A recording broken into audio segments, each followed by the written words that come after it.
Indonesia के सदर 2 रोज़ा दौरे पर पाकिस्तान पहुंचे हैं। ये पाकिस्तान का उनका पहला दौरा है और इस बार की आमद की खास अहमियत है क्योंकि 2025 में दोनों ममालिक के दरमियान सिफारती ताल्लुकात को 75 साल मुकम्मल हो चुके हैं। दौरे का मकसद सिर्फ रवायती मुलाकात नहीं है बल्कि एक वसी और मुस्तकबिल साज एजेंडा तय करना है जिसमें तिजारत, सरमायाकारी, दिफा, इंफॉर्मेशन टेक्नोलॉजी, तालीम और सेहत समेत कई शोबों में दो तरफा ताउन को फ़रोग देना शामिल है। इस दौरे के दौरान मुतवक्किल है कि दोनों ममालिक मुताबिक मफाहमती याददाश्तों और माहिदों पर दस्तखत करेंगे। ख़ास तौर पर दिफाई सनत, तिजारत और सरमायाकारी में बाहमी शराकत बढ़ाने के लिए नए फ्रेमवर्क तय होंगे। इस अहम दौरे पे हम बात कर लेते हैं। हमारे साथ मौजूद हैं साबिक सफ़ीर जौहर सलीम साहब। जौहर साहब अस्सलाम वालेकुम और बहुत शुक्रिया आपके वक्त के लिए। सर, कितने अहमियत का ये हामिल है दौरा? पहले तो आप ज़रा बताइए दोनों ममालिक के तनाजुर में, और फिर नेक्स्ट अगर आप बताना चाहें, इसे में कंटिन्यू करना चाहें जो इस वक्त रीसेंट मामलात गाज़ा वाले भी चल रहे हैं and stabilization force and all, उसके तनाजुर में भी। जी बिल्कुल, एक बहुत अहम दौरा है इसलिए कि इंडोनेशिया जो है वर्ल्ड का या मुस्लिम दुनिया का सबसे बड़ा मुल्क है आबादी के हिसाब से, और पाकिस्तान दूसरा बड़ा मुल्क है। सो दोनों के दरमियान मुशावरत, और देखें ये जिसे आपने कहा बिल्कुल 2018 के बाद ये पहला मौका है कि इंडोनेशिया के प्रेसिडेंट पाकिस्तान आ रहे हैं, और प्रेसिडेंट प्रबोवो सुबियांतो जो हैं वो बहुत उनकी ख्वाहिश है, और पाकिस्तान की भी जाहिर है, बिल्कुल पाकिस्तान रेसिप्रोकेट करता है कि जो ताल्लुकात हैं दोनों मुल्कों के दरमियान, उनको जो बहुत सारे शोबजात जिनका आपने जिक्र भी किया, बेशक वो दिफा है, ट्रेड इन्वेस्टमेंट है, एजुकेशन है, कल्चर है, IT है, बहुत से जो है उसमें बढ़ाया जाए। फिर दोनों मुल्कों के दरमियान जो एक ट्रेड है वो भी खासी सिग्निफिकेंट है, कोई $3.5 बिलियन की ट्रेड है, $3.5 अरब की ट्रेड है दोनों मुल्कों के दरमियान, ऑल्दो कि उसका तवाज़ुन ज़्यादा जो इंडोनेशिया के हक में है, लेकिन वो उसको भी मतवाज़न करने की दोनों मुल्कों की ख्वाहिश है। तो बिल्कुल एक तो ये है। दूसरा ये जो अभी इस वक्त जो गज़ा का मसला है और बाकी जो इस वक्त ज़ाहिर है कि बहुत से और इश्यूज चल रहे हैं, उसमें एक मुशावरत कौन सी है दोनों मुल्कों के दरमियान जो लीडिंग इस्लामिक कंट्रीज हैं इन टर्म्स ऑफ पॉपुलेशन जो दुनिया के। और देखें ये दोनों मुल्क उनमें शामिल थे, उन 8 मुल्कों में दोनों मुल्क शामिल थे जिनसे प्रेसिडेंट ट्रंप ने कंसल्टेशन की थी गज़ा के मामले पे। तो इसलिए, और अभी पिछले दिनों में आपने देखा है कि बहुत सारे विजिट्स हुए हैं पाकिस्तान, उसमें वो सारे काफ़ी सारे वो वाले मुल्क जो उनसे हैं जो गज़ा के मामले में जो लीडिंग इस्लामिक कंट्रीज हैं, जिस तरह जॉर्डन के बादशाह भी पाकिस्तान में थे, और भी बहुत से विजिट्स। तो वो आपस की मुशावरत जो उनसी है वो अहम है, ताकि जो मुसलमान हैं, जो लीडिंग मुस्लिम कंट्रीज हैं दुनिया में, उनके दरमियान एक जो है ना हम आहंगी से एक ऐसा चीज़ जो उनसी है, क्योंकि फिर जब वो अमेरिकन से बात करेंगे या बाकी मुल्कों से, तो वो उनकी पोजीशन फिर स्ट्रांग होती है, और फ़लस्तीनियों की पोजीशन भी स्ट्रांग होती है जब वो एक ही आवाज़ से ये बात करते हैं। फिर उसके अलावा जो बाकी हमारे रीजन में जो है, हमेशा इंडोनेशिया ने पाकिस्तान का बहुत ज़्यादा साथ दिया है, और इंटरनेशनल फोरम में भी दोनों मुल्कों के दरमियान एक बहुत ही ज़्यादा एग्जाम्पलरी कोऑपरेशन रहा है, तो उसको भी सस्टेन कर।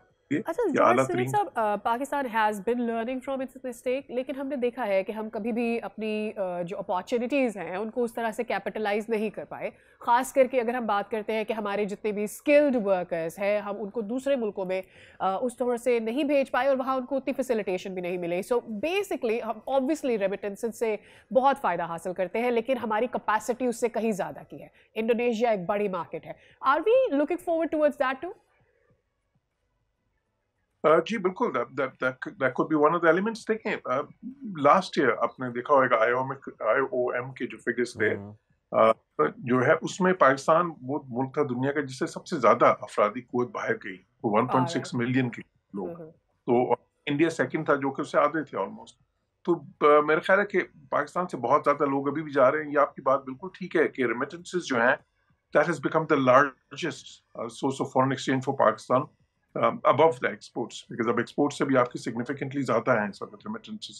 तो बिल्कुल जो है ये अहम है, लेकिन जो उसमें मेरे ख्याल है ज़रूरी चीज़ ये है कि वो हम एक तो लीगल माइग्रेशन के थ्रू लोग भेजें बाहर, rather than कोई illegal immigration जो उनसी है जिसमें लोग एक्सप्लॉइट होते हैं, और दूसरा ये स्किल्ड वर्कर्स भेजें बाहर, rather than के सेमी स्किल्ड या बिल्कुल अनस्किल्ड, क्योंकि वो उससे बहुत ज़्यादा फर्क पड़ता है। तो उसमें एक मजबूत की ज़रूरत बिल्कुल है।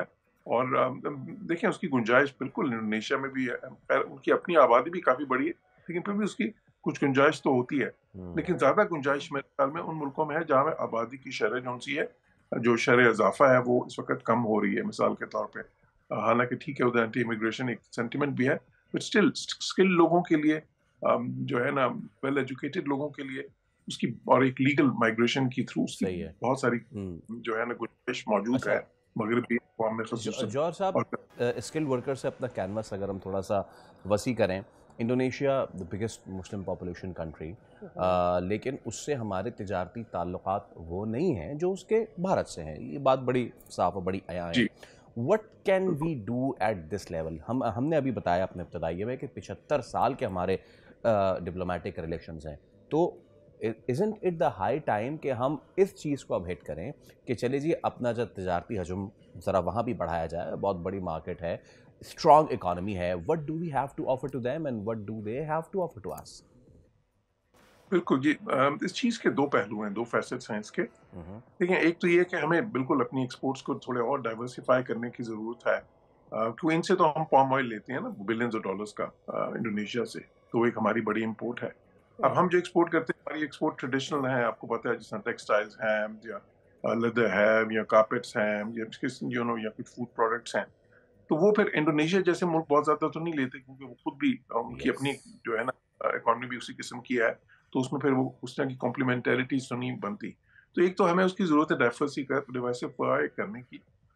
دوسری چیز یہ ہے کہ اگر ہم ڈائیورسیفیکیشن کریں بھی تو اس میں عام جو اپنا انڈیا سے آپ نے ایک موازنہ کیا, دیکھیں وہ فرق یہ ہے کہ پاکستان کی کمپنیز بہت چھوٹی ہیں. ہماری جو سب سے بڑی کمپنی ہے اس وقت ایکسپورٹنگ کی, جو ایکسپورٹ کر رہی ہے ٹیکسٹائل کی ہے, اور وہ $500 ملین کی ایکسپورٹس ہے. انڈیا کی کئی ایسی کمپنیز ہیں ان کی جو ہے نا جو کہ ملٹی نیشنلز بن چکی ہیں, جس طرح ٹاٹا ہے, جس طرح جو ہے نا ریلائنس ہے, انفوسس ہے, تو وہ ان کی جو ایکسپورٹس جو ہیں $50 بلین سے $100 بلین تک اس کی ایکسپورٹ ایک کمپنی کر لیتی ہے. تو اس لیے جب تک ہماری کمپنیز ذرا بڑی نہیں ہوتی, کیونکہ دیکھیں انٹرنیشنل ٹریڈ جو ہے نا وہ 2/3 of international trade multinationals کے بیچ میں ہوتی ہے. اب ہماری تو ایک بھی ملٹی نیشنل نہیں ہے اس لیول کی, تو ہم اس ٹریڈ میں تو ہم ہیں ہی نہیں دنیا میں کہیں.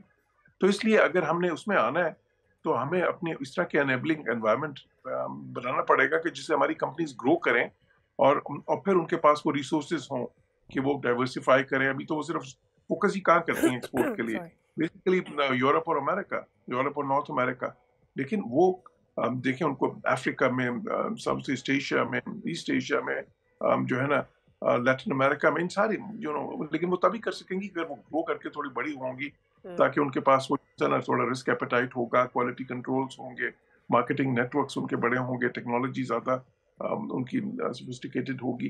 تو اس میں ایک جو ہے نا یہ ایک لانگ ٹرم اپروچ ہمیں لینی پڑے گی, اور ایک بڑی مربوط جو ہے نا کمپریہنسو پالیسی جو ہے اس کے تحت یہ آگے بڑھنا ہوگا, ورنہ کوئی اس میں there is no quick solution to that. All right. بہت شکریہ جوہر صاحب. It was very insightful to have you on the show and I'm sure یہ دورہ پاکستان کی فائدہ مند ثابت ہوگا. سبسکرائب کریں اور بیل دبائیں تاکہ کوئی خبر رہ نہ جائے.